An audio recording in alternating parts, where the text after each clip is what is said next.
Test 4. You will hear a number of different recordings and you will have to answer questions on what you hear.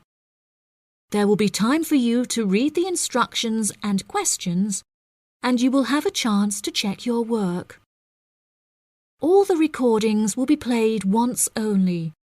The test is in 4 sections. At the end of the test, you will be given 10 minutes to transfer your answers to an answer sheet. Now turn to Section 1. Section 1. You will hear a woman inquiring about a job vacancy. First, you have some time to look at questions 1 to 4.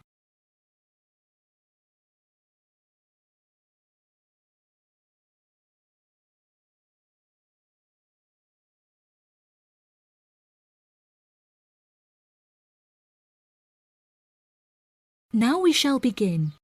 You should answer the questions as you listen, because you will not hear the recording a second time. Listen carefully and answer questions 1 to 4. Hi there. Welcome to the Job Centre. How can I help? Good morning. I'm here to inquire as to whether you have any jobs available at the moment. Yes, we have several available. What kind of job is it that you're looking for? Well, I'll take any part-time jobs I can get. I'm really strapped for cash at the moment. OK. Bear with me while I have a browse on our system. Here we are. We have 3 vacancies at the moment, all involving quite different roles. That sounds promising. What are they? The first one is for a post as a receptionist. It says here that experience in reception or general administration is preferred, but not essential. Have you worked on a reception desk previously? No, I haven't. I had a baby quite young, and so I have very little work experience. Could you tell me a few more details? Yes, of course. The job will be to mainly provide quality customer service, both over the phone and in person. When customers are waiting, you will be expected to provide them with refreshments and ensure they have a first-rate experience. I think I could manage that, and I'm a very friendly person. That's great. Do you have any information about the hours involved? It says here that you will be expected to work several early mornings, 4 days a week. Any other requirements? Yeah, you'll have to go through a couple of weeks of unpaid training before qualifying for the post. I don't know if I would be able to fully commit to that. Did you say it's 4 days per week? Yeah, it says here 4 days a week, with another day off per week when requested in advance. It also explicitly states that at least one of your working days must fall on a weekend. I'll have to think about that and talk to my babysitter. Before you hear the rest of the conversation, you have some time to look at questions 5 to 10.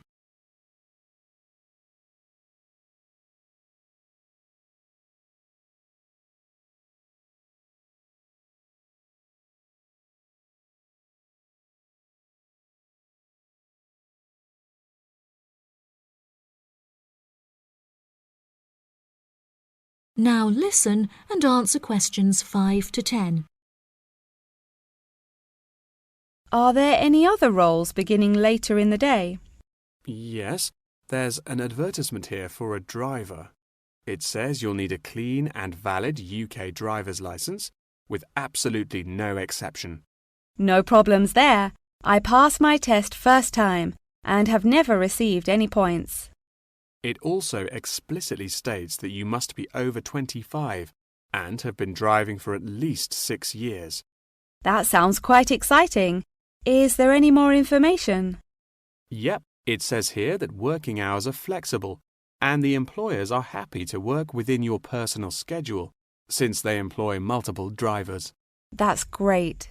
The employers ask for a commitment to either mornings 5 days per week, evenings 5 days per week, or 3 full working days per week. I'm sure I can handle all that without a problem. As well as driving the employers to and from work, They will ask you to perform various duties on their behalf, such as collecting the grocery shopping and picking their children up from school. Do they need me to work a day on the weekend as well? No, it says here that they only require you to work on weekdays, not weekends. That sounds interesting. OK, there's only one more left, another customer service related post.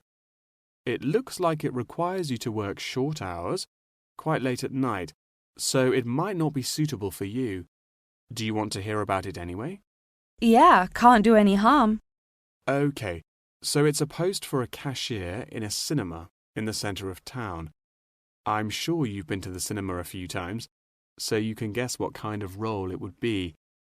They're quite short and late shifts, between 5:30 and 10:30 most nights, with slightly longer shifts on Friday and Saturday nights. Can you tell me what the job involves? Yes, sure. It says that you'll be required to sell and dispense tickets and provide refreshments. Also, they ask that you be quick on the computers, since you'll also need to take bookings over the phone, but you'll receive basic training for that. Do they need me to work weekdays as well? Well, it says here that if you request at least a fortnight in advance, they will grant you a day off on Mondays, but never on a weekend. I'll think it over and let you know later. Thanks for all your help. That is the end of section 1. You now have half a minute to check your answers.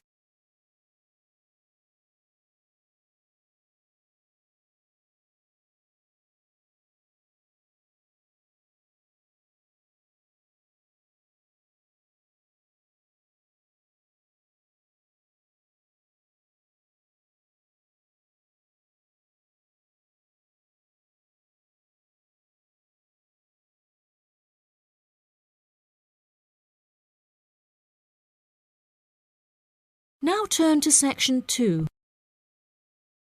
Section 2. You will hear a representative from an organisation called Connection giving a talk about a homestay organisation. First, you have some time to look at questions 11 to 14.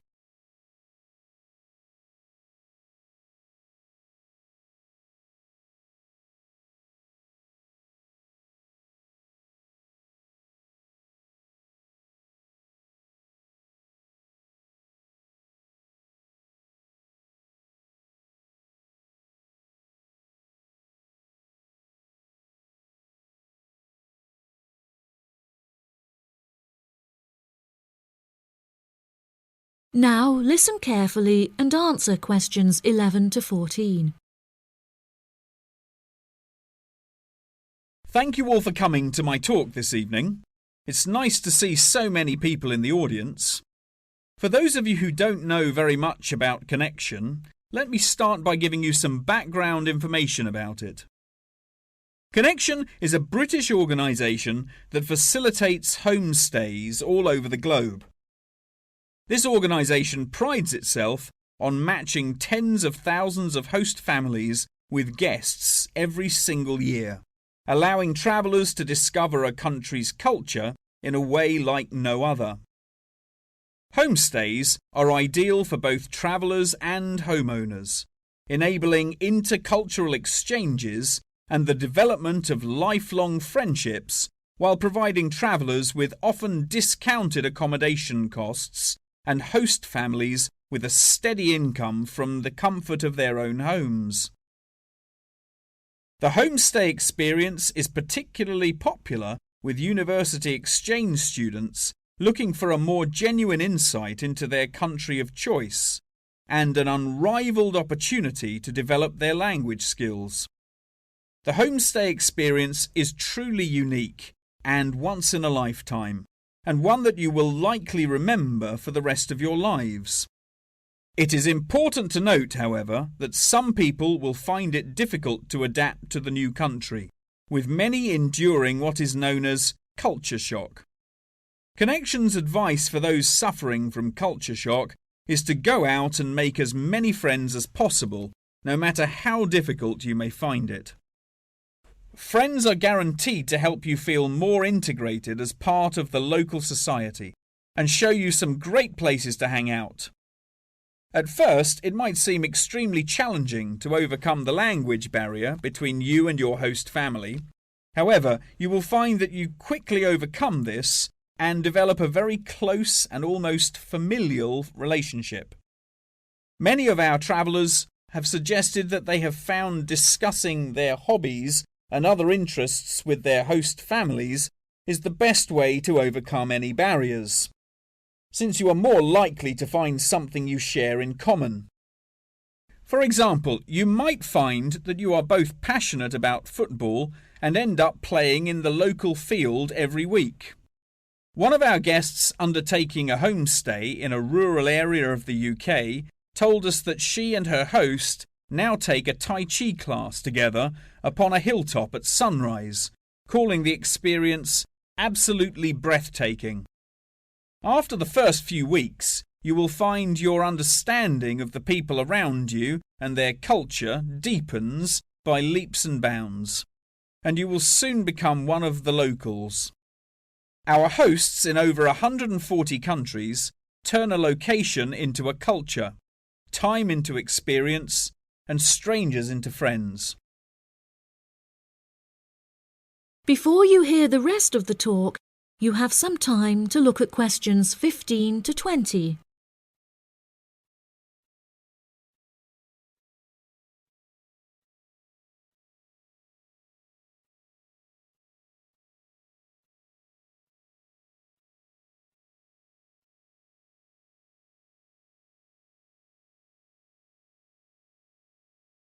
Now listen and answer questions 15 to 20. So how can you find out about applying for a homestay? The best way would be to visit Connection's website, www.connection.com, and contact one of their friendly advisors for more information. Once you have confirmed your interest in the service, we would strongly advise that you remain in close contact with the registration office, which will send you several emails keeping you up to date with potential matches in your country of choice. Once registered, Connection will require you to send various documents and will act as an intermediary between you and the host family prior to final confirmation and payment. During this stage, Connection will ask you to provide 2 photos, one for the host family and the other for our own records. Please ensure that you sign the back of each photo.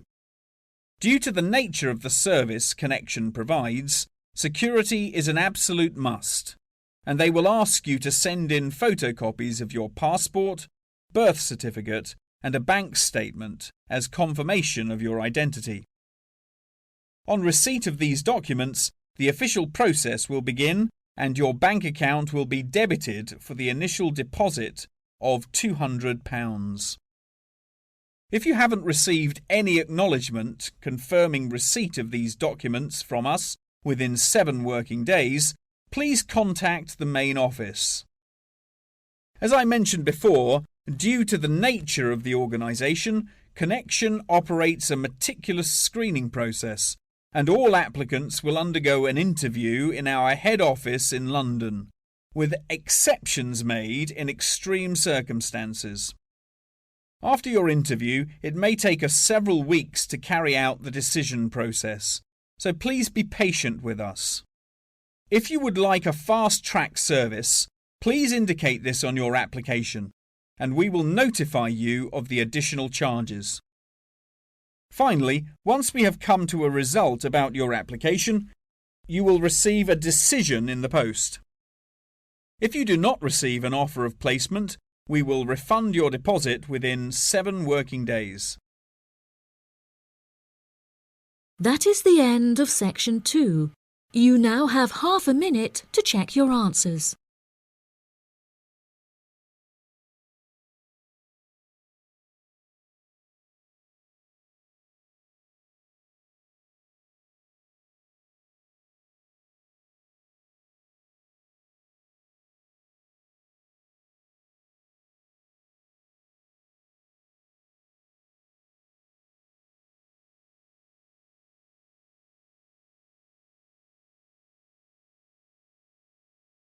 Now turn to Section 3. Section 3. You will hear a conversation between two students and their professor discussing an essay. First, you have some time to look at questions 21 to 26.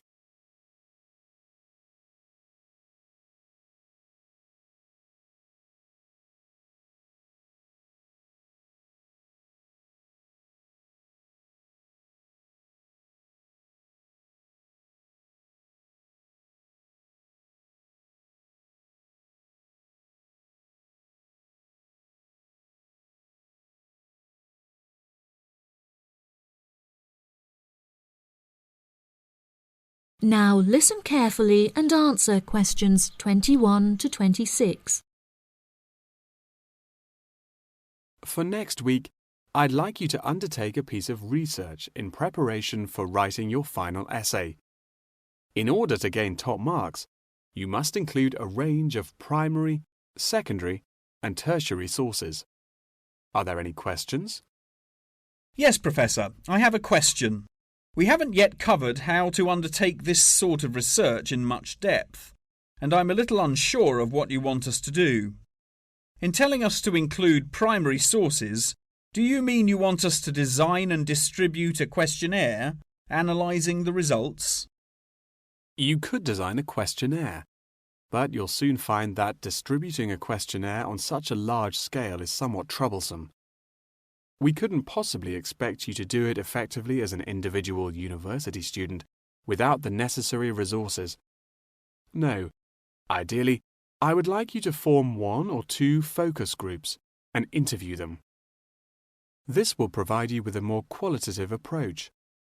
If your strengths lie in mathematics, please by all means take a more quantitative approach, but this will be more strenuous and time-consuming and isn't entirely necessary for the purpose of this study.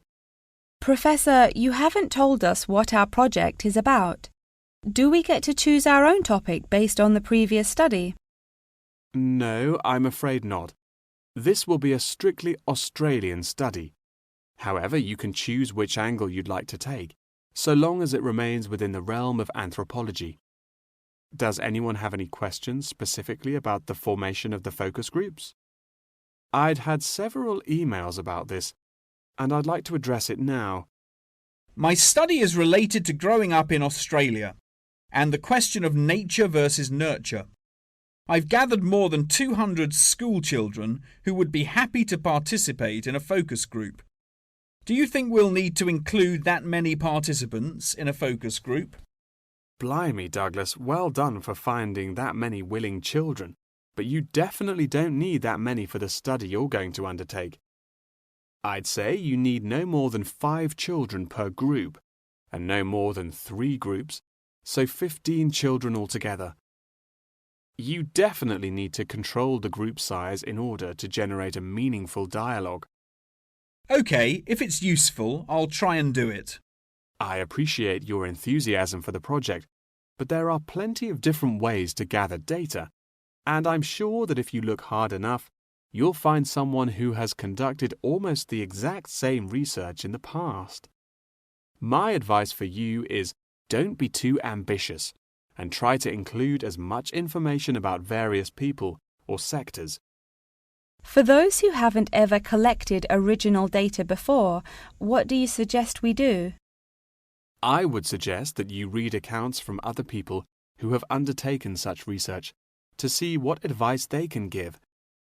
I would also encourage you to read Chapter 8 in the course textbook, which should give you a good introduction to collecting data. Moreover, you should try to practice using the data table provided in your course handbook. By now, you should have read at least 6 or 7 books giving quite detailed instruction on how to go about collecting data. Professor, I don't know about everyone else, but I'm having trouble reading the books.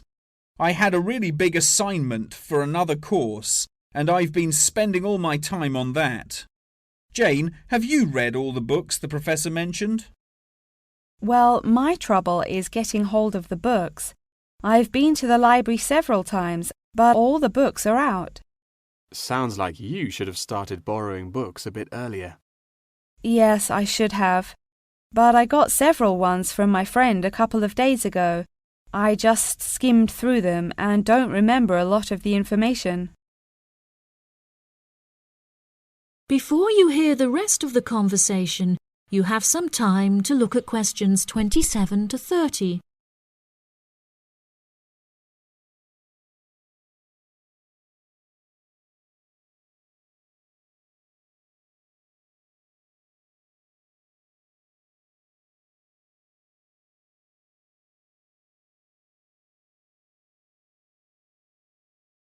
Now listen and answer questions 27 to 30. But now let's look at these things. We'll need to start thinking about which ones we'll definitely want to do for the project. OK, the first one here is the final report. If you like, we can work together on the research and data collection side of the project and doing the final write-up. Cool, that sounds good. I'm not sure how much I'd be able to contribute considering I haven't had a chance to read the course material, but I should be able to prepare some sheets and a list of questions that can be used during the focus group sessions. That sounds appropriate. I think so too. Do you think we'll need to write a letter to send to the participants, telling them the time and place for the interviews? Positive. I can take care of that. Well, that's great. I should also include a document for them to sign saying that they're happy to be voice recorded. Oh yes, of course, I forgot about the transcript. That'll likely be a big job, so let's do half each. I'll do one of the groups and you can do the other, OK? Sounds like a plan. That is the end of section 3. You now have half a minute to check your answers.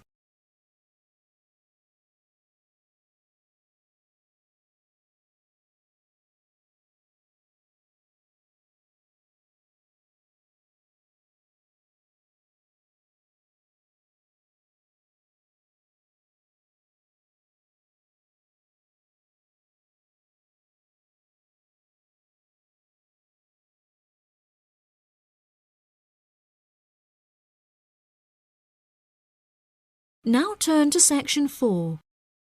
Section 4. You will hear a talk on the research of the graphical symbol. First, you have some time to look at questions 31 to 40.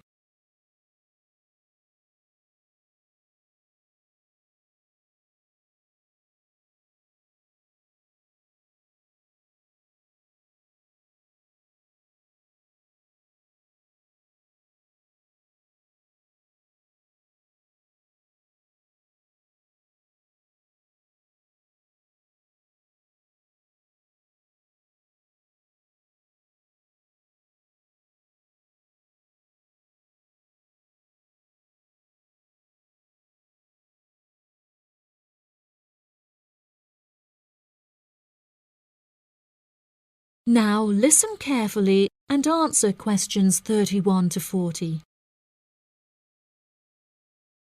Good morning, everyone. Today I'm going to talk about the graphical symbol. A graphic symbol is a written symbol that is used to represent speech, such as those used in the Greek alphabet. The term graphic symbol encompasses anything from the logographs used in Egyptian hieroglyphic writing to ancient Chinese pictograms. Early symbols were based on pictographs and ideograms before they were developed into logographic writing systems. These systems are still in use in some non-literate cultures in Africa, the Americas, and Oceania. Indeed, elements of pictography are still found in modern Chinese characters, and it is often an interesting exercise to trace the origins of some Chinese characters. Pictographs remain in common commercial use today as signs, instructions, or statistical diagrams. Road signs and public toilet signs, and even flat pack assembly instructions utilizing pictures, are considered pictographic. Ancient graphic writing systems provide researchers with a wealth of knowledge about past civilizations. In 1799, one of the most important historical discoveries was made by accident when members of Napoleon's expedition to Egypt found a stone in Rosetta that exhibited 3 different scripts. The stone, now known as the Rosetta Stone, was studied in significant depth by scholars and was first deciphered by Frenchman Jean-François Champollion in 1822.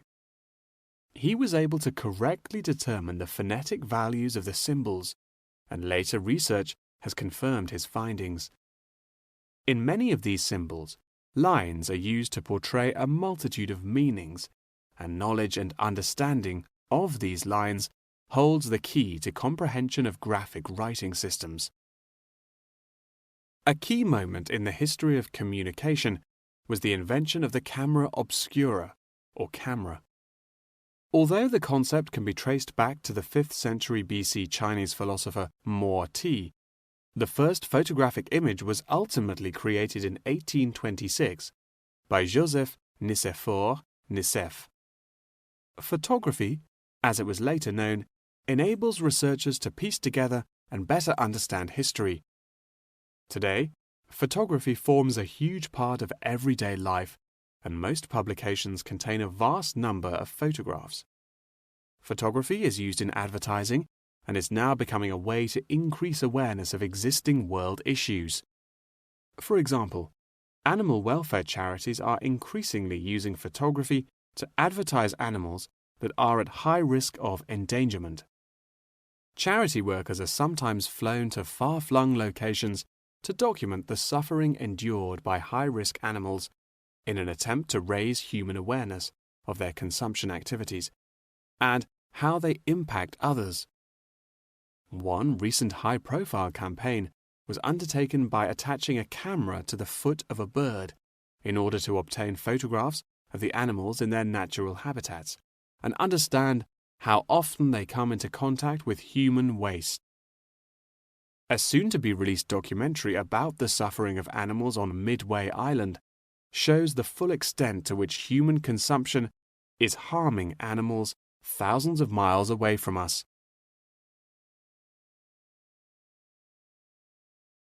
As photography continues to progress, with the use of drones now becoming somewhat commonplace, we should expect more and more objects to be included in the future, expanding the horizon of photography ever further. Indeed, the downward pressure on traditional media prices means that media companies are being forced to get creative on how to make a profit. Many have found that the answer to this lies in advertising, and companies are now willing to devote a large portion of their budgets to advertising in newspapers. By the same token, marketing has become an essential part of a company's business model, often meaning the success or failure of a company.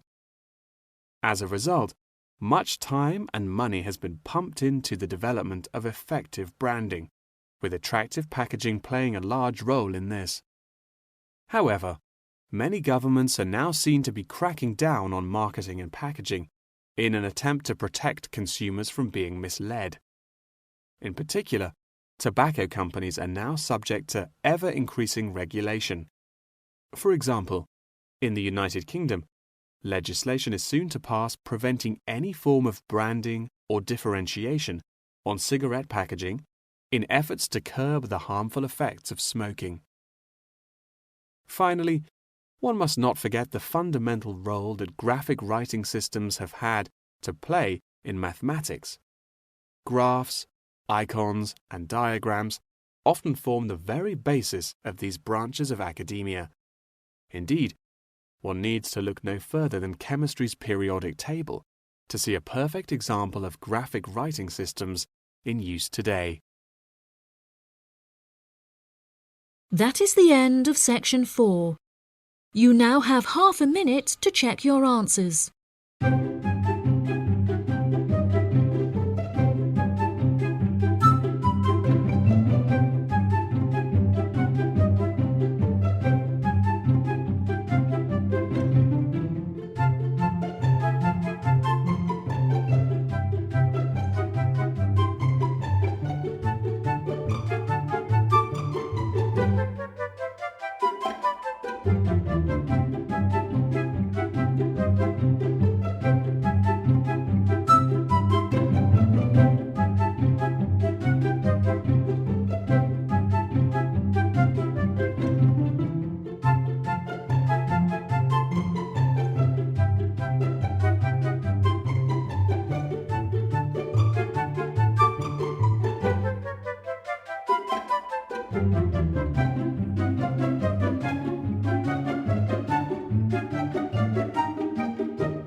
Hi, this is IELTS Bob.